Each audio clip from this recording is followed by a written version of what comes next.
Hello everyone.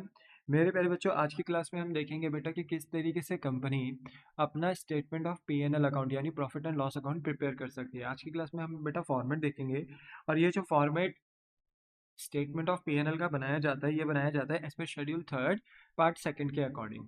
Schedule third का जो part first होता है बेटा ऑफ अ कंपनीज एक्ट 2013, वो कंपनी की बैलेंस शीट का होता है, जहाँ पर कंपनी अपने एसेट्स एंड लाइबिलिटी यानी फाइनेंशियल पोजीशन को शो करती है। बट अगर कंपनी को बेटा ड्यूरिंग द ईयर बताना है कि हमने कितना प्रॉफिट और कितना लॉस कमाया है, तो यहाँ पर मेरे बच्चे कंपनी अपनी शो करती है स्टेटमेंट ऑफ पीएनएल को। जनरली स्टेटमेंट ऑफ पीएनएल से कंपनी के परफॉर्मेंस और कंपनी के रिजल्ट्स के बारे में पता चलता है। इसलिए as a student, as a class 12th accounts के अंदर बेटा आपको पता होना चाहिए कि कंपनी का जो स्टेटमेंट ऑफ पीएनएल होता है वो किस तरीके से बनाया जाता है। तो आज ना हम इसी का फॉर्मेट देख रहे हैं। देखो, सबसे पहले आप कंपनी का नाम लिखेंगे, उसके बाद स्टेटमेंट ऑफ पीएनएल लिख के फॉर द ईयर एंडेड, ठीक है। फॉर द ईयर एंडेड, जिस भी ईयर एंड में आप ये स्टेटमेंट ऑफ पीएनएल बना रहे होंगे वो डेट आपने यहाँ मेंशन कर देनी है। फॉर्मेट है बेटा particular, note number, figure of a current year and figure of a previous year, ठीक है। पर्टिकुलर में आप सारे के सारे इनकम एंड एक्सपेंसेस यहाँ पर राइट डाउन करेंगे।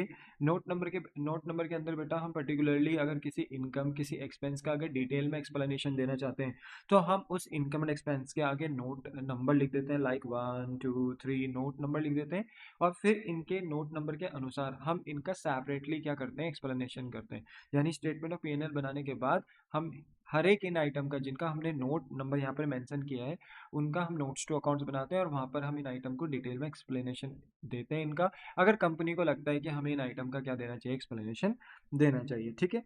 अच्छा, फिर हमारे पास आता है करंट ईयर का फिगर। ऑब्वियसली बात है, करंट ईयर में जितने इनकम एंड एक्सपेंसेस अर्न कर रहे हैं कंपनी, वो सब यहाँ पर शो करे जाएंगे। और फिर लास्ट वाला जो कॉलम होता है वो प्रीवियस ईयर का होता है, यानी पिछले साल जो कंपनी ने इनकम एंड एक्सपेंसेस अर्न करे थे, यानी जो प्रीवियस ईयर के बैलेंस थे वो क्या क्या थे। इससे क्या होता है बेटा कि यूजर को ना कंपेयर करने में आसानी होता है कि कंपनी का ये एक्सपेंस पिछले साल कितना था, इस साल कितना है, ठीक है। कंपनी की जो पिछले साल इनकम थी वो इस साल कितनी, तो कंपैरिजन करने में यहाँ पर जो अकाउंटिंग यूजर्स होते हैं उनको हेल्प मिलती है, ठीक है।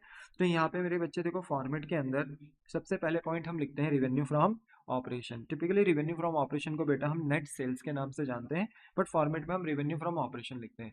तो इसका मतलब क्या है, देखो सेल्स मतलब जो बिजनेस का मेन कोर एक्टिविटी होता है। हर बिजनेस का मेन कोर एक्टिविटी क्या होता है, बोलते हैं ना, सामान खरीदना और बेचना, है ना।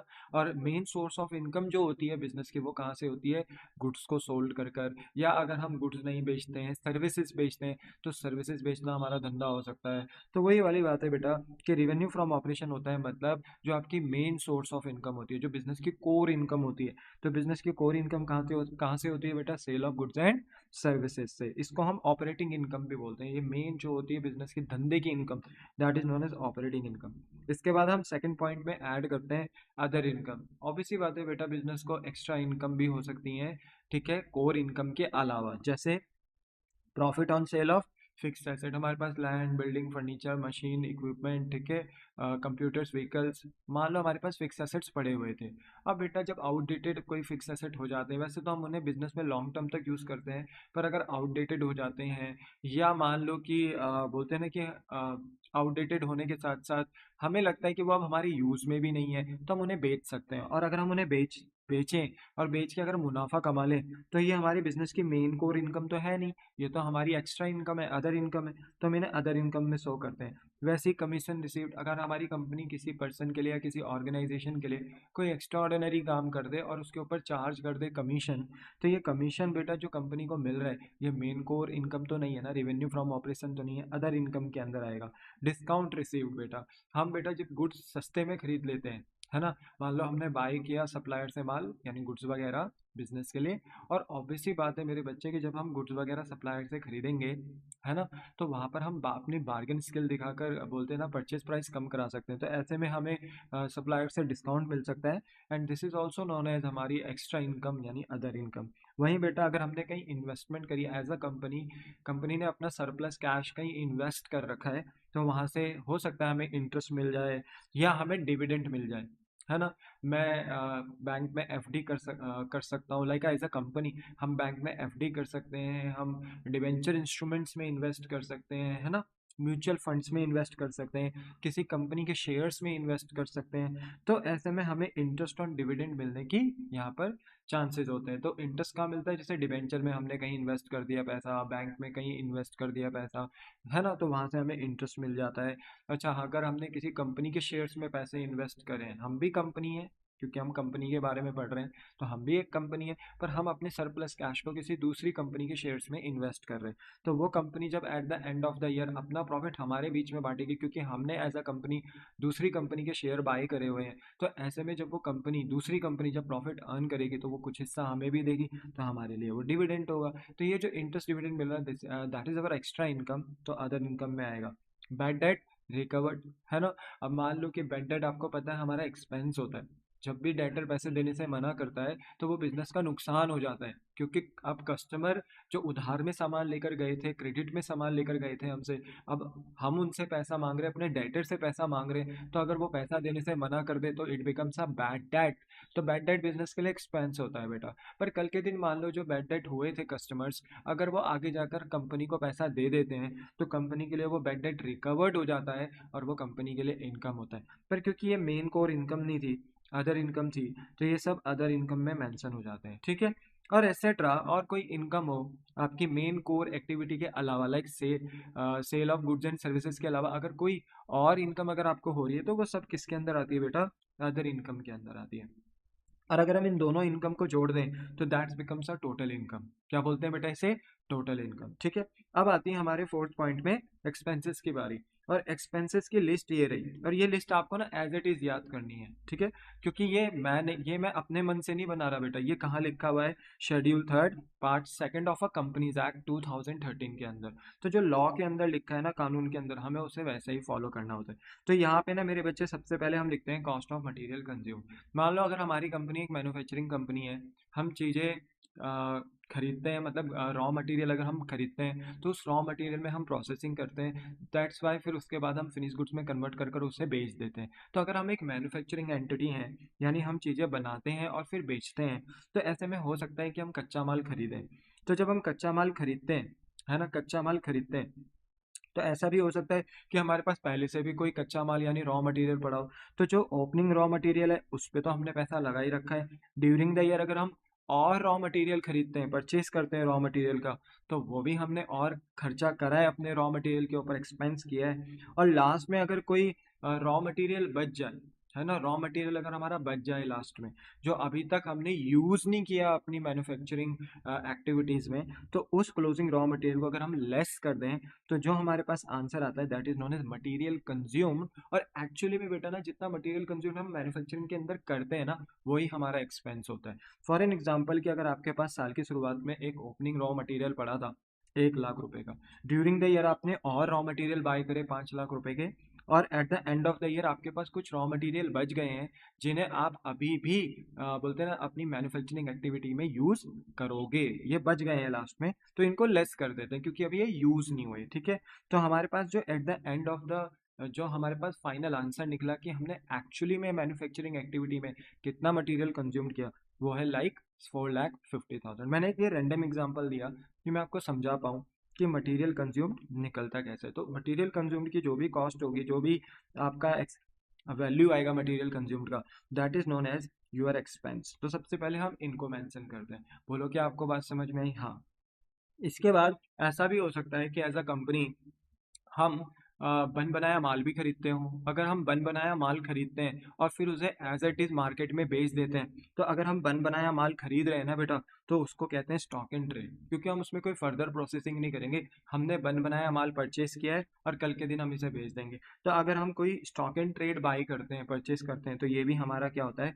एक्सपेंस होता है। बोलो क्या आपको बात समझ में आई? The answer is yes.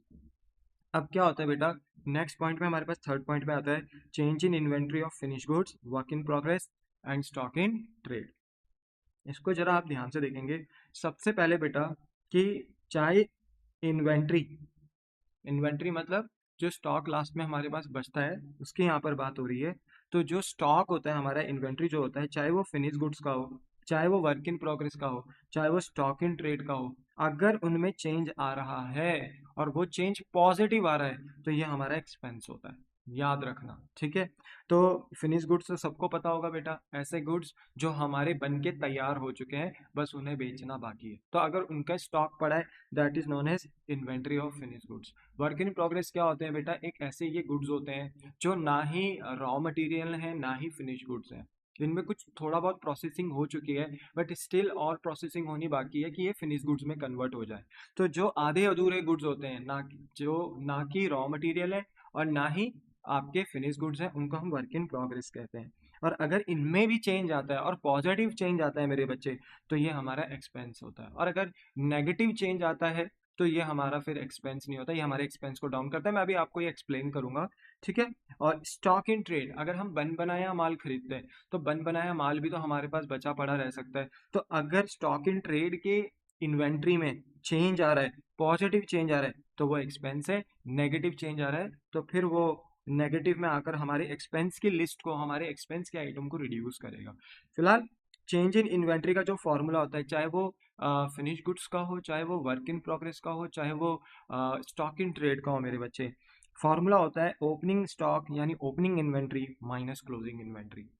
और ओपनिंग इन्वेंट्री हमारा एक्सपेंस होता है और क्लोजिंग इन्वेंट्री हमारा एक्सपेंस नहीं होता, ये हमारा एसेट होता है। क्यों होता है ये भी मैं अभी आपको बताने वाला हूँ। पर यहाँ पर अभी आप ध्यान रखें कि ओपनिंग इन्वेंट्री हमारा एक्सपेंस होता है, और जो इन्वेंट्री हमारी एट द एंड बच जाती है, चाहे वो फिनिश गुड्स की हो, चाहे वो वर्क इन प्रोग्रेस की हो, चाहे वो स्टॉक इन ट्रेड की हो, वो हमारा एसेट होता है। तो मान लो साल की शुरुआत में आपके पास 1 लाख रुपए का ओपनिंग इन्वेंट्री था, लास्ट तक आते आते आपके पास इन्वेंट्री कितना बच गया, 30,000। तो आपकी इन्वेंट्री में जो चेंज आया है ना, वो 70,000 का आया है। और ये जो 70,000 का अमाउंट बचा है ना, ये ओपनिंग इन्वेंट्री का ही बचा है, क्योंकि अगर मैं 1 लाख में से 30,000 माइनस भी कर दूं तो भी ओपनिंग इन्वेंट्री के 70,000 मेरे बच रहे हैं। इट मीन्स कि ये मेरा एक्सपेंस है और मैं इसको एक्सपेंस ट्रीट करूंगा। पर यस, अगर उल्टा हो जाए, अगर मेरी ओपनिंग इन्वेंट्री 1 लाख है और मेरी क्लोजिंग इन्वेंट्री 1,30,000 है, तो मेरा एक्सपेंस सिर्फ 1 लाख रुपए का है, पर मेरी क्लोजिंग इन्वेंट्री यानी मेरे एसेट्स 1,30,000 रुपए के। तो ऐसे में जो आंसर आएगा ना चेंज इन इन्वेंट्री का, वो नेगेटिव में आएगा, क्योंकि नेगेटिव का साइन ग्रेटर साइड पे है। तो यहाँ पर ना ये मेरा एक्सपेंस नहीं माना जाएगा चेंज इन इन्वेंट्री, ये मेरा एसेट माना जाएगा और ये मेरे एक्सपेंस को रिड्यूस करेगा। पर सर आप एक बात बताओ, ओपनिंग इन्वेंट्री आप एक्सपेंस मानते हो? मैंने कहा हाँ, क्योंकि उस पर हमने खर्चा किया है। तो क्लोजिंग इन्वेंट्री को क्यों नहीं मानते? तो इसके ऊपर बेटा मैंने थोड़ा सा आपको यहाँ एक्सप्लेनेशन दिया है, जरा इसको 2 मिनट के लिए आप सुनिए। देखिए बेटा, क्लास 11th में आपने पढ़ा था कि आपके पास एक चैप्टर था थ्योरी बेस ऑफ अकाउंटिंग। उसमें आपने कुछ अकाउंटिंग प्रिंसिपल कंसेप्ट पढ़े थे, उसमें एक प्रिंसिपल था मैचिंग कंसेप्ट यानी मैचिंग प्रिंसिपल। ये कहता है कि अगर आप ड्यूरिंग द अकाउंटिंग ईयर कोई एक्सपेंस करते हो तो आप उसे एक्सपेंस दिखा सकते हो, उसे आप एक्सपेंस दिखा सकते हो अगर आपको लगता है कि उस एक्सपेंस से आप इनकम अर्न कर सकते हो तो। ठीक है। बिजनेस में बेटा अगर हम कोई भी एक्सपेंस करते हैं ना, तो उसका बोलते हैं ना कि यूं ही बोलते हैं ना, बिजनेस एक्सपेंस नहीं करती है। बिजनेस का एक प्रॉपर स्ट्रेटेजी होता है उस एक्सपेंस को खर्च करने का। यानी बिजनेस अगर कोई खर्चा कर रही है तो वहां पे उसका मेन ऑब्जेक्टिव ये होता है कि बिजनेस उस खर्चे को कर कर इनकम जनरेट करना चाहती है। तो यहाँ पर मेरे बच्चे, अगर बिजनेस कोई एक्सपेंस कर रही है तो एज पर मैचिंग कंसेप्ट उस एक्सपेंस के होने से कुछ ना कुछ इनकम जरूर होगी। पर अगर हमने कोई एक्सपेंस किया है और उससे कोई इनकम जनरेट ही नहीं हो पा रही है, तो फिर ऐसे में एज पर मैचिंग कंसेप्ट हम उसको एक्सपेंस भी नहीं दिखा सकते, क्योंकि उस एक्सपेंस से हम कोई इनकम ही जनरेट नहीं कर सकते या कर ही नहीं पा रहे हैं। तो ऐसे में हम उसको एक्सपेंस भी नहीं दिखा सकते ड्यूरिंग एन अकाउंटिंग ईयर, उस साल में जिस साल में हमने ये खर्चा किया है। और इस खर्चे से क्योंकि हम कोई इनकम जनरेट नहीं कर पा रहे, दैट्स वाई उस ड्यूरिंग एन अकाउंटिंग ईयर में हम उस एक्सपेंस को एक्सपेंस नहीं दिखा सकते। ठीक है। हाँ, उसके अगले साल दिखा देंगे वो बात अलग है। उसके अगले साल क्या पता हम उस एक्सपेंस से इनकम जनरेट कर ले, तो हम तब उसको एक्सपेंस दिखा सकते हैं। पर yes, during an accounting year हम उस एक्सपेंस को एक्सपेंस नहीं दिखा पा रहे हैं, क्योंकि हम उससे कोई इनकम जनरेट नहीं कर रहे हैं। तो ऐसा करने से बोलता कौन है? ऐसा करने से हमें मैचिंग कंसेप्ट कहता है कि हर एक एक्सपेंस की एक अपनी एक इनकम होती है। अगर एक्सपेंस से आप कोई इनकम जनरेट नहीं कर पा रहे हो, तो आप उसको फिर एक्सपेंस भी नहीं बोल सकते हो। तो फिर हम उसको क्या बोलेंगे? तो या तो आपको उसे एज एक्सपेंस रिड्यूस करना पड़ेगा, या आपको अपने एक्सपेंस को एसेट दिखाना पड़ेगा। फॉर एन एग्जाम्पल, अपनी बात को रखने के लिए यहाँ पे एक एग्जाम्पल मैं आपको दे रहा हूँ। मान लो कि मेरा जो अकाउंटिंग ईयर है वो है 2024 का। मान लो अप्रैल 2024 से मार्च 2025। ठीक है, ये मेरा अकाउंटिंग ईयर है। और जो मेरा फ्यूचर का अकाउंटिंग ईयर है वो मान लो है 2025 से लेके, यानी 1 अप्रैल 2025 से लेके और 31 मार्च 2026 तक। तो ये मेरा प्रेजेंट है और ये मेरा फ्यूचर है। ठीक है। अभी हम प्रेजेंट की बात करेंगे, ठीक है। मान लो कि हमने ना गुड्स बाय करे, गुड्स खरीदे 1 लाख रुपए के, और मान लो कि हमने अपने गुड्स बेचे 80 हजार के, जिनकी कीमत थी 70 हजार रुपए की, ठीक है। मान लो 70 हजार का माल हमने 80 में बेच दिया, ऑब्वियसली बात है प्रॉफिट लगा के बेचेंगे। तो यहाँ पे आप एक बार बताओ, 1 लाख रुपए का मैंने गुड्स खरीदा था, तो बेचा कितने रुपए का गुड्स है? 70 हजार का। कितने में? 80 हजार में। तो कॉस्ट पे कितने का बेचा है? 70 हजार का। तो हमारे पास जो स्टॉक बच जाएगा ना, हमारे पास जो स्टॉक बच जाएगा वो बच जाएगा 30 हजार रुपए का, क्योंकि हमने 1 लाख में से 70 हजार का माल बेच दिया। 80 में बेचा है मानते हैं, पर 70 हजार का बेचा है 80 में। तो हमारे पास जो स्टॉक बच जाएगा at the end of the year, मान लो वो कितना बच जाएगा? 30 हजार। तो देखो हमने खर्चा किया 1 लाख का, ठीक है, और हमने कमाई करी 80 हजार की, जिसमें से हमारा उसका जो कॉस्ट था, जो गुड्स हमने बेचा उसका जो कॉस्ट था वो था 70 हजार। तो यहाँ पे जो हमारे पास 30 हजार रुपए का गुड्स बच गया है, जो किसके अंदर शामिल है? परचेज के अंदर ही शामिल है। तो मैचिंग कंसेप्ट कहता है आप इसको एक्सपेंस नहीं दिखा सकते। क्यों? क्योंकि आपने तो इसे बेचा ही, आप तो इसे बेच ही नहीं पाए। तो आपने इसके ऊपर खर्चा किया था, आपने इसे खरीदा था, तो आपने इसे अपना एक्सपेंस दिखाया था, बट अब आप इसे अपनी इनकम नहीं दिखा सकते। तो हम क्या दिखाएंगे? तो हम इसको कहते हैं कि ये हमारा क्लोजिंग इन्वेंट्री है, यानी क्लोजिंग स्टॉक है, मतलब ऐसा माल है जो इस साल बिक नहीं पाया, ठीक है। तो हम कहते हैं ये हमारा एसेट है। अब हम इसे एसेट बनाते हैं, तो हम इसे अपने एक्सपेंस से रिड्यूस कर देते हैं। दैट्स वाई क्लोजिंग स्टॉक जो होता है ना, वो हमेशा ओपनिंग से माइनस होता है। क्यों? क्योंकि क्लोजिंग स्टॉक एक्सपेंस होता ही नहीं, वो आपका एसेट होता है। पर यस, जब अगले साल आप पहुंचेंगे, फ्यूचर में पहुंचेंगे, तो यही क्लोजिंग क्या बनेगा? ओपनिंग। और तब आप इसे एक्सपेंस दिखा सकते हो, क्योंकि अगले साल आप अपनी इस इन्वेंट्री को बेच दोगे, तो तब आप इसे एक्सपेंस दिखा सकते हो। दैट्स वाई मेरे बच्चे, हम ओपनिंग इन्वेंट्री को अपना एक्सपेंस दिखाते हैं, बट क्लोजिंग इन्वेंट्री को हम अपना एक्सपेंस नहीं एसेट दिखाते हैं, तो इसे रिड्यूस करते हैं। और जब ओपनिंग माइनस क्लोजिंग करते हैं ना, तो तब हमारे पास चेंज इन इन्वेंट्री आता है। अगर ये पॉजिटिव आ रहा है ना मेरे बच्चे, तो इट मीन्स ओपनिंग बड़ा है, क्लोजिंग छोटा है। बट अगर हमारा चेंज इन इन्वेंट्री ना नेगेटिव आ रहा है ना, तो इट मीन्स ओपनिंग स्मॉलर है, यानी स्मॉलर साइड पे है, और क्लोजिंग इन्वेंट्री ग्रेटर साइड पे है। तो वो फिर हमारे एक्सपेंस को रिड्यूस करता है। अगर हमारा क्लोजिंग स्टॉक ज़्यादा हो, क्योंकि वो हमारा एसेट होता है, तब वो हमारे एक्सपेंस को बढ़ाता नहीं, हमारे एक्सपेंस को घटाता है। तो मेक श्योर ये देख लेना क्वेश्चन में कि चेंज इन इन्वेंट्री पॉजिटिव है कि नेगेटिव है। तो पॉजिटिव है तो एक्सपेंस है, पर अगर नेगेटिव है तो इट मीन्स वो एक्सपेंस नहीं, आपका एसेट है, तो फिर वो आपके एक्सपेंस को रिड्यूस करेगा। वो लोग क्लियर हो गई बात? हाँ। अब यहाँ मानो जैसे ओपनिंग स्टॉक हमारा 1 लाख है, क्लोजिंग स्टॉक मान लो एज पर एग्जाम्पल 1.5 लाख है, तो क्या लगता है चेंज इन इन्वेंट्री पॉजिटिव का आएगा कि नेगेटिव का आएगा? सर नेगेटिव का आएगा। कितना? 50 हजार। क्या लगता है ये एक्सपेंस है? नहीं सर, ये हमारा एसेट है। तो इसलिए ये हमारे एक्सपेंस को क्या करेगा? पीएनएल में रिड्यूस। पर अगर उल्टा हो जाए, है ना, कि मान लो ये 50 हजार हो जाए क्लोजिंग, और ओपनिंग 1 लाख हो जाए, तो फिर क्या तब पॉजिटिव का नेगेटिव का बचेगा आंसर? नहीं सर, तब तो हमारा पॉजिटिव का आंसर बचेगा। और अगर पॉजिटिव का बच रहा है, तो it means opening higher side पे, क्लोजिंग लोअर साइड पे, और ओपनिंग स्टॉक हमारा एक्सपेंस होता है, तो चेंज इन इन्वेंट्री को हम अपना एक्सपेंस मानेंगे यहाँ पे। तो बोलो क्या आपको बात समझ में आई? हाँ सर, अब हमें बात समझ में आ गई है। तो बोलो क्या आपको इतनी बात समझ में आई? तो सबसे पहले कॉस्ट ऑफ मटेरियल कंज्यूम, जिसका फॉर्मूला होता है, अगर ये दिया है तो ठीक है, अदरवाइज आप इसे फाइंड आउट कर सकते हो।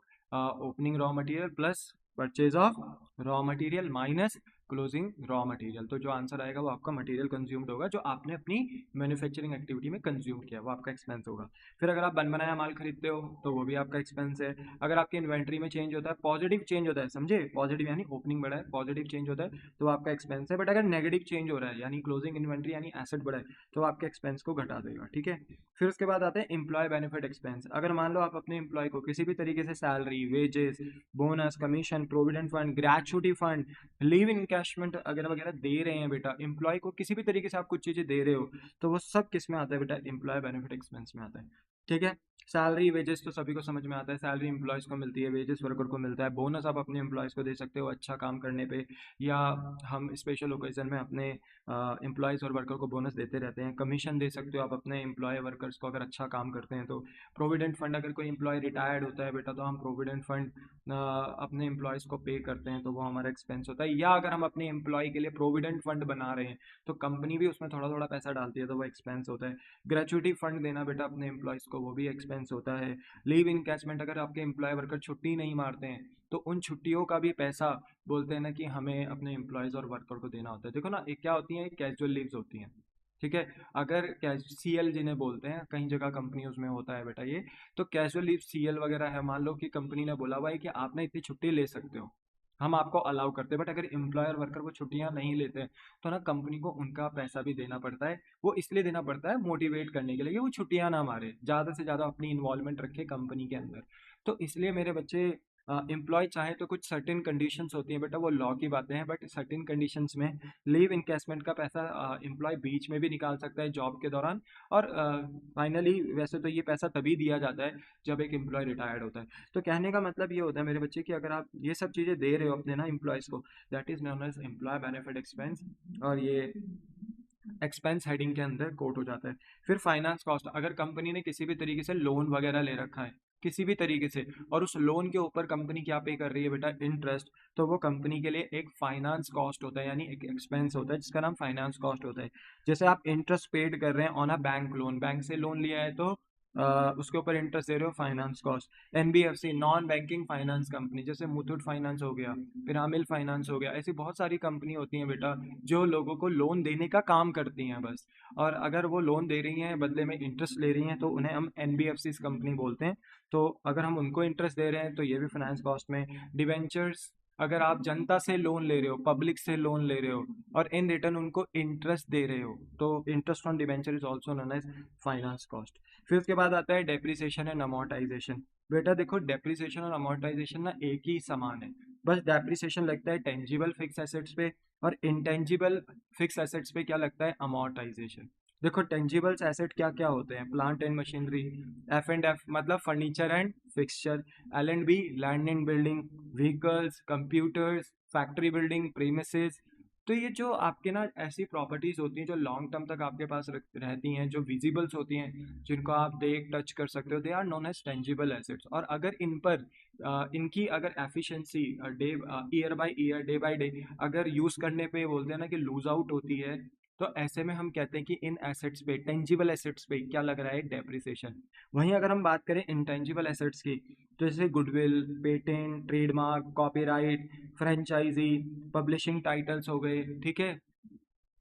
अगर मान लो कोई इंटेंजिबल एसेट्स है जो कि मैंने यहाँ पे मेंशन करे, और भी बहुत सारे हो सकते हैं, जैसे मैंने यहाँ ब्रांड नेम नहीं लिखा तो ब्रांड नेम हो सकता है, फ्रेंचाइजी हो सकता है, ठीक है। और अगर आपने कोई प्रोटोटाइप, कोई डिज़ाइन डेवलप किया, प्रोटोटाइप वगैरह, तो वो आपका क्या हो, ब्लू प्रिंट्स हो गए, वो सब आपके इंटेंजिबल एसेट्स होते हैं। या कोई भी कमर्शियल लाइसेंस है आपके पास, तो वो लाइसेंस भी आपका क्या है मेरे बच्चे, किसी चीज़ का हक आपके पास है, लाइसेंस है, तो वो भी आपका क्या है, इंटेंजिबल एसेट। तो बेटा बेटा day by day, year by year अगर हम इन लाइसेंस का यूज़ करते हैं, तो ऐसे में मेरे बच्चे इनकी वैल्यू लूज आउट होती है, अपनी एफिशिएंसी खोते हैं, क्योंकि टाइम तो पास हो रहा है ना। क्योंकि देखो ये सब ना लाइसेंस ही होते हैं कहीं ना कहीं, और लाइसेंस की एक पीरियड होता है, क्योंकि लाइसेंस हमें भारत सरकार से मिलता है एक डिफाइंड पीरियड के लिए। तो जैसे जैसे पीरियड लैप्स होता रहता है तो इनकी वैल्यू भी डाउन होती रहती है, तो ऑब्वियस सी बात है इन पे भी क्या लग रहा है, डेप्रिसिएशन, बट हम इनको क्या कहते हैं, अमोर्टाइजेशन, ठीक है। तो depreciation and amortisation I think so समझ में आ गया होगा। डेप्रिसिएशन टेंजिबल एसेट्स पे लगना, अमोर्टाइजेशन इंटेंजिबल पे, तो एक्सपेंस है, एक्सपेंस में आ जाएगा। बाकी अदर एक्सपेंस, जो एक्सपेंस ऊपर कहीं भी नहीं आए, और अगर कोई एक्सपेंस ऐसा हो रहा है जो किसी भी हेड में अबव नहीं आ पा रहा है, तो वो किस में आएगा, अदर एक्सपेंस में। जैसे कुछ एग्जांपल दिए हैं, कैरेज और फ्रेट, अगर आप भाड़ा वगैरह पे कर रहे हो, ट्रांसपोर्टेशन का रेंट पे कर रहे हो, कमीशन पे कर रहे हो, इलेक्ट्रिसिटी का जो बिल आ रहा है उसको पे कर रहे हो, बैड डेट हो गए, प्रोविजन वगैरह आप बना रहे हो, रिपेयर चार्जेस अगर हो रहे हैं, डिस्काउंट आप दे रहे हो अपने कस्टमर्स को, या अगर आपको फिक्स एसेट को बेचने में प्रॉफिट नहीं लॉस हो रहा है, तो ये एसेट्रा और भी बहुत सारे जो एक्सपेंस हो सकते हैं जो ऊपर किसी भी हेड में नहीं आ रहे हैं, तो वो किस में आएंगे, अदर एक्सपेंस में आएंगे। बोलो क्या आपको बात समझ में आ गई। और फिर हम इन सारे एक्सपेंसेस का अगर टोटल करें, so that is known as total expense. और याद रखें इसका कोई अपना रोमन नंबर नहीं होता, ये फोर्थ जो एक्सपेंस हेडिंग है इसी का टोटल हो रहा है, ठीक है। ये टोटल एक्सपेंस आ गया। अब हम इसके बाद निकालते हैं प्रॉफिट बिफोर टैक्स। तो प्रॉफिट बिफोर टैक्स कैसे निकलता है, थर्ड माइनस फोर्थ, यानी टोटल इनकम में से टोटल एक्सपेंस लेस कर दो, करंट में से करंट, प्रीवियस में से प्रीवियस लेस कर दो, आपके पास जो आएगा ना बैलेंस, वो आएगा प्रॉफिट। अगर देखो पॉजिटिव आ रहा है तो प्रॉफिट है, नेगेटिव में आ रहा है तो लिखेंगे तो प्रॉफिट बिफोर टैक्स, बट अगर वो नेगेटिव में आ रहा है तो वो ऑटोमेटिक लॉस होगा, ठीक है। एक्सपेंस भी तो कभी कभी बड़े हो सकते हैं ना, तो अगर इनकम बड़े हैं, इनकम हाइयर है, एक्सपेंस आपके लोअर साइड पे हैं, तो आपको प्रॉफिट होगा, बट अगर आपकी इनकम लोअर साइड पे और एक्सपेंसेस हायर साइड पे हैं तो आपको लॉस हो जाएगा, ठीक है। फिर अगर मान लो अगर प्रॉफिट हुआ है तो ऑब्वियस सी बात है आप भारत सरकार को, इंडियन गवर्नमेंट को टैक्स भी पे करेंगे। तो जो भी टैक्स है अगर परसेंटेज में दिया है जैसे @30%, ठीक है, या कुछ भी दिया है तो वो परसेंट इस प्रॉफिट बिफोर टैक्स पे लगेगा, और जो परसेंट आप निकालेंगे वो यहाँ से लेस कर देंगे। ठीक है, और जैसे ही आप टैक्स लेस करोगे ना तो आपके पास आएगा प्रॉफिट आफ्टर टैक्स, और यहाँ पर आकर बेटा आपका ये फॉर्मेट क्लोज डाउन हो जाता है। हालांकि इसके बाद भी हम कुछ चीज़ें लिखते हैं बट वो आपके सिलेबस का पार्ट नहीं है, क्योंकि उतना वो आपसे पूछते नहीं हैं। ठीक है, क्लास 12 के लेवल पे। तो मुझे लगता है कि आपको शायद ये फॉर्मेट अच्छे से क्लियर हो गया होगा, और अगर आपके इस फॉर्मेट में कोई भी डाउट रहे हो तो आप ये फॉर्मेट बेटा बोलते हैं ना कि अपना क्लियर कर सकते हो डाउट पूछ के इस वीडियो के अपलोडेड होते साथ ही। मैं कोशिश करूंगा कि मैं आपके डाउट फास्ट पॉसिबल ले पाऊँ और उनका सोल्यूशन दे पाऊँ। ठीक है, एंड बोर्ड एग्जाम्स करीब आ रहे हैं मेरे बच्चे, आई होप सो कि आप मेहनत कर रहे होंगे। ठीक है, और मोटिवेशन सबसे बड़ा ये है कि आपके पास ना, अगर आप जेब में हाथ डालो ना तो आपके पास कोई पैसा नहीं है, कोई आपकी अपनी कोई प्रॉपर्टी नहीं है, तो यू हैव टू बिल्ड, बोलते ना, something for you, something for your families. ठीक है, सो आपको ना बहुत मेहनत करनी है बेटा। ठीक है, सिर्फ ऐसा नहीं है कि पढ़ाई से ही आप कुछ क्रिएट कर सकते हैं, there are so many things, but अभी आपके पास जो मेन आपका टारगेट है वो क्लास 12 बोर्ड एग्जाम्स है। तो आप खूब मेहनत करिए, खूब अपना डेडिकेशन दीजिए।